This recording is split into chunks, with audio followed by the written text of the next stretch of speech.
ನಮಸ್ತೆ. ಕೃಷಿ ಪ್ರಾಯೋಗಿಕ ಪರೀಕ್ಷೆ ಬರಿತಾ ಇರ್ತಕ್ಕಂಥ ವಿದ್ಯಾರ್ಥಿಗಳಿಗೆ ಅಗ್ರಿ ಪ್ರಾಕ್ಟಿಕಲ್ ಪರೀಕ್ಷೆದು ಡಾಕ್ಯುಮೆಂಟ್ಸ್ಗಳನ್ನ ಅಪ್ಲೋಡ್ ಮಾಡಲಿಕ್ಕೆ 21ನೇ ತಾರೀಕು ಏಪ್ರಿಲ್ 21ನೇ ತಾರೀಕು ಕೊನೆಯ ದಿನಾಂಕ ಅಂತಕ್ಕಂಥದ್ದನ್ನು ಕರ್ನಾಟಕ ಎಜುಕೇಷನ್ ಅಥಾರಿಟಿ ಅವರು ಮತ್ತು ಕೃಷಿ ವಿಶ್ವವಿದ್ಯಾಲಯ ಬೆಂಗಳೂರು ಏನೊಂದು ಅಧಿಸೂಚನೆ ಹೊರಡಿಸಿತ್ತು. ಆ ಅಧಿಸೂಚನೆಯಲ್ಲಿ ಮೆನ್ಷನ್ ಮಾಡಿರೋ ಪ್ರಕಾರ ನಾಳೆ ಲಾಸ್ಟ್ ಡೇಟ್ ಇದೆ. ಇದನ್ನು ಈ ಕೂಡಲೇ ಮುಂದೂಡಬೇಕು ಅಂತಕ್ಕಂಥ ಒಂದು ಆಗ್ರಹವನ್ನು ವಿಡಿಯೋ ಮುಖಾಂತರ ಮಾಡ್ತಾ ಇದ್ದೀನಿ. ಯಾಕಂದರೆ ಏನು ಅವತ್ತು ಏಪ್ರಿಲ್ 10ನೇ ತಾರೀಕು ಒಂದು ಅಧಿಸೂಚನೆ ಹೊರಡಿಸಿದ್ರು. ಅವತ್ತೇ ನಾನು ಕರ್ನಾಟಕ ಎಜುಕೇಷನ್ ಅಥಾರಿಟಿ ಅವರಿಗೆ ಮತ್ತು ಕೃಷಿ ವಿಶ್ವವಿದ್ಯಾಲಯ ಬೆಂಗಳೂರಿಗೆ ಒಂದು ಮೇಲನ್ನು ಮಾಡಿದ್ವಿ. ಆದರೆ ಯಾವುದೇ ರೀತಿಯಾಗಿರ್ತಕ್ಕಂಥ ರಿಪ್ಲೈ ಬಂದಿಲ್ಲ ಆ ಮೇಲ್ಗೆ. ಮತ್ತು ಹಲವಾರು ವಿದ್ಯಾರ್ಥಿಗಳು ಮತ್ತು ಪೋಷಕರುಗಳು ಯಾವ ರೀತಿಯಾಗಿರ್ತಕ್ಕಂಥ ಒಂದು ಆತಂಕದಲ್ಲಿದ್ದಾರೆ ಅಂದರೆ, ವಿದ್ಯಾರ್ಥಿಗಳಿಗಾಗ್ಬೋದು ಪೋಷಕರುಗಳಿಗೆ ಡಾಕ್ಯುಮೆಂಟ್ಸ್ ಏನೇನು ಬೇಕು ಅಂತ ಗೊತ್ತಾಗಿರ್ತಕ್ಕಂಥದ್ದೇ 10ನೇ ತಾರೀಕು.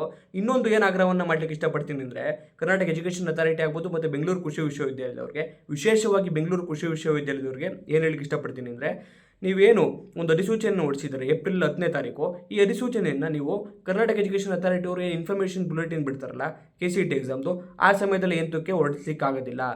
ಏನು ವಿದ್ಯಾರ್ಥಿಗಳಿಗೆ ಒಂದು ಇನ್ಫಾರ್ಮೇಷನ್ ಅವತ್ತೇ ಯಾವ ಡಾಕ್ಯುಮೆಂಟ್ಸ್ ಬೇಕು ಅನ್ನೋದು ಮತ್ತು ಯಾವಾಗ ಅಪ್ಲೋಡ್ ಮಾಡ್ಬೋದು ಅನ್ನೋದು ಗೊತ್ತಾದ ಸಂದರ್ಭದಲ್ಲಿ ಅವ್ರು ಮುಂಚೆನೇ ಡಾಕ್ಯುಮೆಂಟ್ಸ್ಗಳನ್ನ ರೆಡಿ ಮಡಿಕೊಂಡಿರ್ತಾರೆ. ಮತ್ತು ಪೋಷಕರುಗಳು ಯಾವ ರೀತಿಯಾಗಿರ್ತಕ್ಕಂಥ ಒಂದು ಕಳವಳವನ್ನು ವ್ಯಕ್ತಪಡಿಸ್ತಾ ಇದ್ದಾರೆ ಅಂದರೆ, ಸರ್ ನಮ್ಮ ಡಾಕ್ಯುಮೆಂಟ್ಸ್ಗಳು ಏನೇನು ಬೇಕು ಅಂತಲೇ ಗೊತ್ತಿರಲಿಲ್ಲ ಸರ್, 10ನೇ ತಾರೀಕು ಹೇಳಿದ್ದಾರೆ, 11ನೇ ತಾರೀಕಿಂದ 21ನೇ ತಾರೀಕು ಒಳಗೆ ಡಾಕ್ಯುಮೆಂಟ್ಸ್ನ ಸಬ್ಮಿಟ್ ಮಾಡಬೇಕು ಅಂತ ಹೇಳಿದ್ದಾರೆ.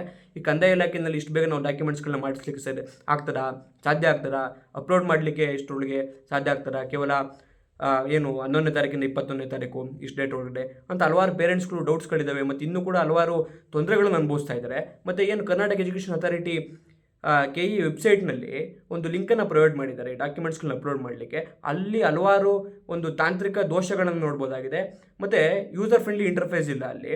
ಸ್ಟೂಡೆಂಟ್ಸ್ಗಳು ಮತ್ತು ಪೇರೆಂಟ್ಸ್ಗಳು ಅಪ್ಲೋಡ್ ಮಾಡೋಕೆ ಹೋದಂಥ ಸಂದರ್ಭದಲ್ಲಿ ಅಲ್ಲಿ ಫಾದರ್ ನೇಮ್ ಮಿಸ್ ಮ್ಯಾಚ್ ಅಂತ ಬರ್ತಾ ಇದೆ, ಸ್ಟೂಡೆಂಟ್ ನೇಮ್ 0% ಮ್ಯಾಚ್ ಅಂತ ಬರ್ತಾ ಇದೆ, ಮತ್ತು ಅಗ್ರಿಕಲ್ಚರ್ ಸರ್ಟಿಫಿಕೇಟ್ ರಿಜೆಕ್ಟೆಡ್ ಅಂತ ಬರ್ತಾ ಇದೆ, ಎರರ್ ಅಂತ ಬರ್ತಾ ಇದೆ. ಮತ್ತು ಇದನ್ನೆಲ್ಲ ಡೌಟ್ಸ್ಗಳನ್ನ ಇದನ್ನೆಲ್ಲ ತೊಂದರೆಗಳನ್ನ ಏನು ಅನುಭವಿಸ್ತಾ ಇದ್ದಾರೆ, ಇದನ್ನು ಯಾರ ಹತ್ರ ಅಡ್ರೆಸ್ ಮಾಡಬೇಕು, KEಗೆ ಕೇಳಬೇಕಾ ಅಥವಾ ಕೃಷಿ ವಿಶ್ವವಿದ್ಯಾಲಯಗಳಿಗೆ ಕೇಳಬೇಕಾ, ಅವ್ರನ್ನ ಯಾವ ರೀತಿ ಭೇಟಿ ಮಾಡಬೇಕು, ಮತ್ತು ಕಾಲ್ ಮಾಡಿದಂಥ ಸಂದರ್ಭದಲ್ಲಿ ಅವರು ಕರ್ನಾಟಕ ಎಜುಕೇಷನ್ ಅಥಾರಿಟಿ ಏನು ಹೇಳ್ತಾರೆ, ಏನಾಗೋದಿಲ್ಲ ಸಬ್ಮಿಟ್ ಮಾಡಿ ಅಂತಕ್ಕಂಥ ಮಾತುಗಳನ್ನ ಹೇಳ್ತಾ ಇದ್ದಾರೆ ಅಂತ ಕೆಲವರು ಪೇರೆಂಟ್ಸ್ಗಳು ಹೇಳ್ತಾ ಇದ್ದಾರೆ, ಸ್ಟೂಡೆಂಟ್ಸ್ಗಳು ಹೇಳ್ತಾ ಇದ್ದಾರೆ.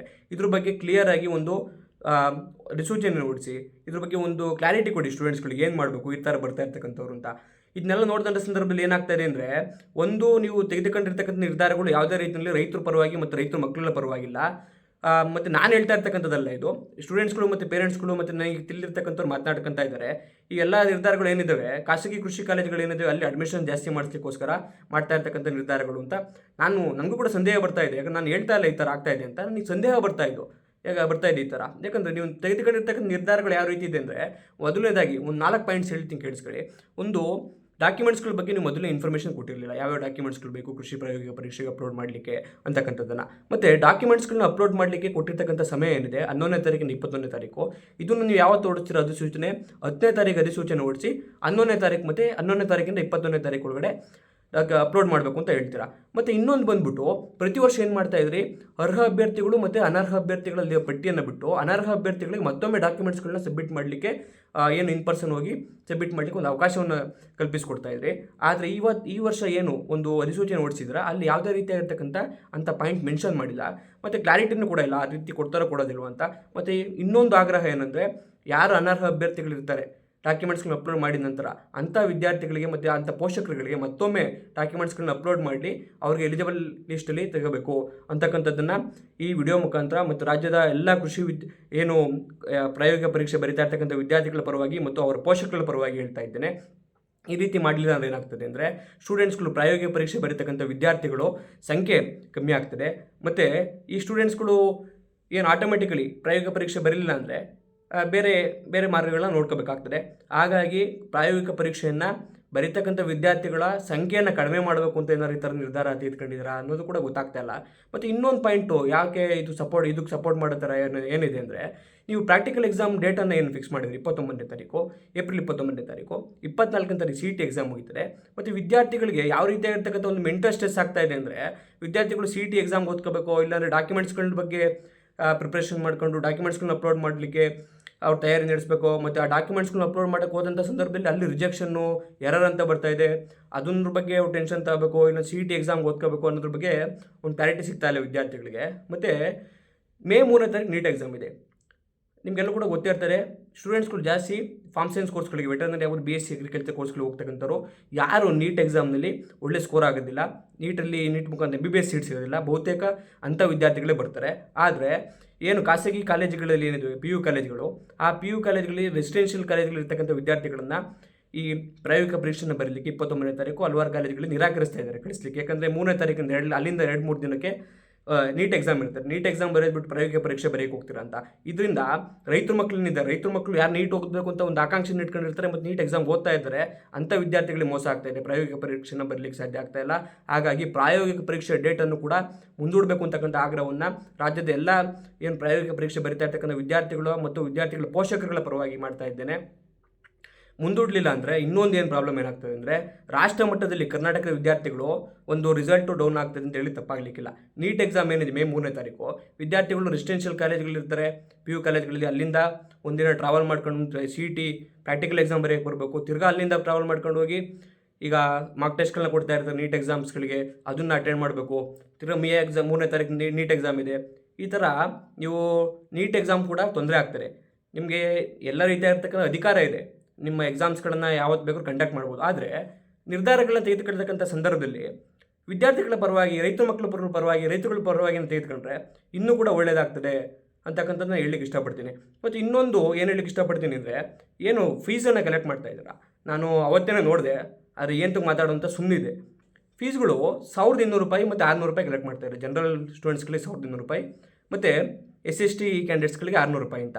ಆದರೆ ಯಾರಾದರೂ ಕರ್ನಾಟಕ ಎಜುಕೇಷನ್ ಅಥಾರಿಟಿ ಅವರು ಇನ್ಫಾರ್ಮೇಷನ್ ಬುಲೆಟಿನ್ ಏನು ಬಿಟ್ಟಿದ್ದಾರೆ ಅದನ್ನು ಅಬ್ಸರ್ವ್ ಮಾಡಿದಂಥ ಸಂದರ್ಭದಲ್ಲಿ ನೀವು ನೋಡ್ಬೋದು, ಅಲ್ಲಿ ಏನು ಮೆನ್ಷನ್ ಮಾಡಿದ್ದಾರೆ, ಅಗ್ರಿಕಲ್ಚರ್ ಎಕ್ಸಾಮ್ಗೆ, ಪ್ರಾಕ್ಟಿಕಲ್ ಎಕ್ಸಾಮ್ಗೆ ₹500 ಫೀಸ್ ತಗೋಬೇಕು ಜನರಲ್ ಸ್ಟೂಡೆಂಟ್ಸ್ಗೆ, ₹250 SC/ST ಸ್ಟೂಡೆಂಟ್ಸ್ಗಳಿಗೆ ತೆಗೆದುಕೊಳ್ಬೇಕು ಅಂತ ಇದೆ. ಆದರೆ ಇವರು ಕಲೆಕ್ಟ್ ಮಾಡ್ತಾ ಇರ್ತಕ್ಕಂಥಷ್ಟು ₹1,200 ಜನರಲ್ ಸ್ಟೂಡೆಂಟ್ಸ್ಗೆ, ನೆಕ್ಸ್ಟು ₹600 SC/ST ಸ್ಟೂಡೆಂಟ್ಸ್ಗಳಿಗೆ.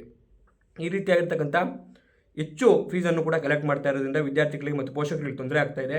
ಹಾಗಾಗಿ ಈ ವಿಡಿಯೋ ಮುಖಾಂತರ ನಾವೇನು ರಾಜ್ಯದ ಕೃಷಿ ಪ್ರಾಯೋಗಿಕ ಪರೀಕ್ಷೆ ಬರೀತಾ ಇರ್ತಕ್ಕಂಥ ವಿದ್ಯಾರ್ಥಿಗಳ ಪರವಾಗಿ ಮತ್ತು ಅವ್ರ ಪೋಷಕರುಗಳಿಗೆ ಪರವಾಗಿ ಒಂದು ಆಗ್ರಹವನ್ನು ಏನು ಮಾಡ್ತೀವಿ ಅಂದರೆ, ಡಾಕ್ಯುಮೆಂಟ್ಸ್ಗಳನ್ನ ಅಪ್ಲೋಡ್ ಮಾಡಲಿಕ್ಕೆ 21ನೇ ತಾರೀಕು ನಾಳೆ ಏನು ಲಾಸ್ಟ್ ಡೇಟ್ ಕೊಟ್ಟಿದ್ದೀರಾ, ಇದನ್ನು ಮುಂದೂಡಬೇಕು. ವಿದ್ಯಾರ್ಥಿಗಳಿಗೆ ಒಂದು ಸರಿಯಾದ ರೀತಿಯಲ್ಲಿ ಡಾಕ್ಯುಮೆಂಟ್ಸ್ಗಳನ್ನ ಅಪ್ಲೋಡ್ ಮಾಡಲಿಕ್ಕೆ ಅವಕಾಶವನ್ನು ಕಲ್ಪಿಸಿಕೊಡ್ಬೇಕು. ಅವ್ರ ಪೇರೆಂಟ್ಸ್ಗಳು ಏನು ಡೌಟ್ಸ್ಗಳಿದ್ದಾರೆ, ಯಾಕಂದರೆ ಡಾಕ್ಯುಮೆಂಟ್ಸ್ ಅಪ್ಲೋಡ್ ಮಾಡ್ತಕ್ಕಂಥ ಸಂದರ್ಭದಲ್ಲಿ ಹಲವಾರು ತೊಂದರೆಗಳನ್ನು ಅನುಭವಿಸ್ತಾ ಇದ್ದಾರೆ. ಇದ್ರ ಬಗ್ಗೆ ಕರ್ನಾಟಕ ಎಜುಕೇಷನ್ ಅಥಾರಿಟಿ ಅವರು ಅಥವಾ ಕೃಷಿ ವಿಶ್ವವಿದ್ಯಾಲಯದವರು ಒಂದು ಕ್ಲಾರಿಫಿಕೇಷನ್ ಕೊಡಿ, ಒಂದು ಅಧಿಸೂಚನೆ ಹೊರಡಿಸಿ, ಇಲ್ಲ ಒಂದು ನಿಮ್ಮ ಲೆಟರೇಟ್ ಮುಖಾಂತರ ಒಂದು ಅಧಿಸೂಚನೆ ಹೊರಡಿಸಿ, ಒಂದು ವಿಡಿಯೋ ಮಾಡಿಬಿಡಿ. ಸ್ಟೂಡೆಂಟ್ಸ್ಗಳಿಗೆ ಮತ್ತು ಪೋಷಕರುಗಳಿಗೆ ಒಂದು ಸ್ಪಷ್ಟತೆ ಸಿಗ್ತದೆ ಏನು ಮಾಡಬೇಕು ಅಂತ. ಎಲ್ಲೋ ಒಂದು ಕಡೆ ವಿದ್ಯಾರ್ಥಿಗಳು ಮತ್ತು ಪೋಷಕರುಗಳು ತುಂಬ ತೊಂದರೆಯನ್ನು ಅನುಭವಿಸ್ತಾ ಇದ್ದಾರೆ. ಒಂದು ಪ್ರಾಯೋಗಿಕ ಪರೀಕ್ಷೆ ಡಾಕ್ಯುಮೆಂಟ್ಸ್ಗಳನ್ನ ಅಪ್ಲೋಡ್ ಮಾಡಲಿಕ್ಕೆ ಏನು ಟೈಮ್ ಕೊಟ್ಟಿದ್ದೀರಾ 21ನೇ ತಾರೀಕು, ಅದನ್ನು ಮುಂದೂಡಬೇಕು. ಮತ್ತು ಕೃಷಿ ಪ್ರಾಯೋಗಿಕ ಪರೀಕ್ಷೆ 29ನೇ ತಾರೀಕು ಏನು ಫಿಕ್ಸ್ ಮಾಡಿದ್ದೀರಾ, ಏಪ್ರಿಲ್ 29ನೇ ತಾರೀಕು, ಇದನ್ನು ಕೂಡ ಮುಂದೂಡಬೇಕು. ಇಲ್ಲಾಂದರೆ ವಿದ್ಯಾರ್ಥಿಗಳಿಗೆ ಒಂದು ರಾಷ್ಟ್ರಮಟ್ಟದ ಎಕ್ಸಾಮ್ ಏನಿದೆ, ನೀಟ್ ಎಕ್ಸಾಮ್ ಬರಲಿಕ್ಕೆ ಕೂಡ ತೊಂದರೆ ಆಗ್ತದೆ. ಮತ್ತು ಪ್ರಾಕ್ಟಿಕಲ್ ಎಕ್ಸಾಮ್ ಬರೀತಕ್ಕಂಥ ವಿದ್ಯಾರ್ಥಿಗಳು, ರೈತರ ಮಕ್ಕಳೇನಿದ್ದಾರೆ, ರೈತರ ಮಕ್ಕಳುಗಳಿಗೆ ತುಂಬ ಅನ್ಯಾಯ ಆಗ್ತದೆ.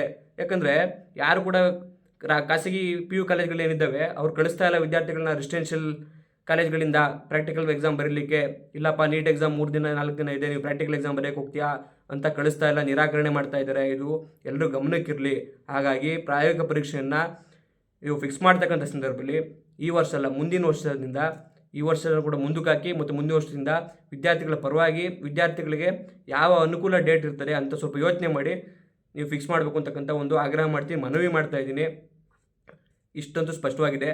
ಮತ್ತು ಏನು ನಾವು ಮೇಲನ್ನು ಹಾಕಿದ್ದ ಸಂದರ್ಭದಲ್ಲಿ ಯಾವುದೇ ರೀತಿಯಾಗಿರ್ತಕ್ಕಂಥ ರಿಪ್ಲೈ ಬಂದಿಲ್ಲ. ಹಾಗಾಗಿ ಈ ವಿಡಿಯೋ ಏನಿದೆ, ವಿಡಿಯೋವನ್ನು ಮುಖಾಂತರ ಕೃಷಿ ವಿಶ್ವವಿದ್ಯಾಲಯದವ್ರಿಗೆ ಮತ್ತು ಕರ್ನಾಟಕ ಎಜುಕೇಷನ್ ಅಥಾರಿಟಿ ಅವ್ರಿಗೆ ಒಂದು ಮನವಿ ಮತ್ತು ಆಗ್ರಹ ಅಂತ ಹೇಳಿ ಕೂಡ ತಪ್ಪಾಗಲಿಕ್ಕಿಲ್ಲ, ಮಾಡ್ತಾ ಇದ್ದೀವಿ.